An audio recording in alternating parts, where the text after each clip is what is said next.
Kainji Dam is the largest hydropower dam in Nigeria. It's one of the three major hydropower dams in Nigeria. It was built in 1968. The World Bank, government of UK were involved in the financing. The dam is located in Niger State, Bogu local government of Niger State in Nigeria. It's built on River Niger, which is shared by 9 countries in West Africa. It generates electricity which is being used by Nigeria. The combined electricity generated from the 3 hydropower supplies about 38 to 40% of the electricity that is used in Nigeria. It also supplies electricity to Niger Republic, Benin Republic, and some other West African countries. When Kainji Dam was built, more than 200 communities were displaced. Out of those, only about 9 communities have electricity. The other communities do not have electricity. And about 2 years ago, the community called Aworo, they actually won a case against the Power Corporation because the corporation promised to give them electricity, which they never did. About 2 years ago, they won the case against NEPA. And so there's now a court ruling that they have to go and give them electricity. Among all those communities too, not up to 20% have access to healthcare. Schistosomiasis is a disease that is borne by some micro snails that affect the kidney. So it's something that's common around areas where you have reservoir impounded water. And that is one thing that is common in that region where the Kainji Dam is.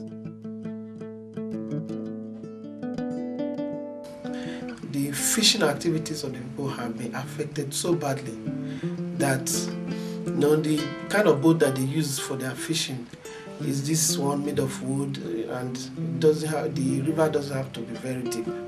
But because of the dredging to create the reservoir, the depth is not very much. And moreover, the fish that they used to have, the kind of species that they used to have, and the population has decreased significantly. So these are some of the issues that are around the dam that we are looking at. The water weed you see in some of the pictures, they're actually on the navigation channel. A lot of those weeds have grown, which is a major environmental problem. Then those other organisms, like fish for instance, they cannot thrive in such places where you have the water weeds coming up. The schools, only very few communities you can find any school that you can say, okay, this one is close to being something that can be accepted as a school. In fact, there's a community that is just about 200 meters away from Kainji Dam, where the school is a hut just made of thatches and few sticks hanging here and there, and the children have to sit on stones to receive classes.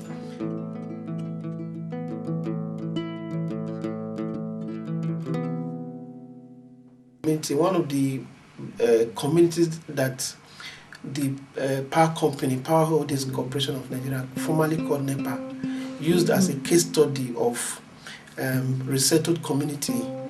The houses that they built for them, as at this point, most of them are collapsed. The houses built in New Busa, most of them are not habitable. They are very hot. They don't have proper ventilation. The houses are very thick, and that's a region where you have, most of the time, the temperature could rise as much as 45 degrees centigrade. youth. Usman Aliyu is the president of the Federation of Borgu Youth. That is a body made up of youth from the local government, Borgu local government, where the Kainji Dam is based. He is the president of the youth body. So the Secretary General of the Coalition of Dam Affected Communities. He's been leading the group to. It's a kind of a movement that is concerned about the impact of the dam on the communities and the fact that the community has borne so much cost of the dam, but the benefits that they are supposed to derive are not coming the way they should. For instance, the fact that most of them don't have access to electricity. The new Bosa has access to water. They have taps in many places. But other communities like Awuru, Liaba, and so many other communities that are affected, most of them don't have access to pipe-borne water. They still have to depend on other sources like having to go to the river. One other issue is the vast land that the dam took from the communities, plus the vast land that the Power Holding Corporation took, and then the Nigerian Air Force. They've claimed so much land that the communities don't have access to land for their agricultural purposes. They have to travel very long distances, very long distance to get access to land to be able to farm, and that's put a lot of burden on them. In mid-October 1998, a massive flood occurred. Over 500 houses were flooded. Furthermore, 15 communities were affected and about 40,000 people displaced. And then, of course, more than about 50 people died in that disaster. Now, explaining this one, the authorities said that it was as a result of a shift in the structure of the dam. They saw it as a structural defect. But the communities believe, they also said it was as a result of neglect. But the communities said that it was not only because it was the structure had some fault, but that there was, a time when that period, there was a period of a dry season, and farmers were asking for water in their various farms, but they could not release water. At some point, the dam became filled to the point that when the rains came, it became so much that it overflowed the bank. So that's one of the explanations that they gave.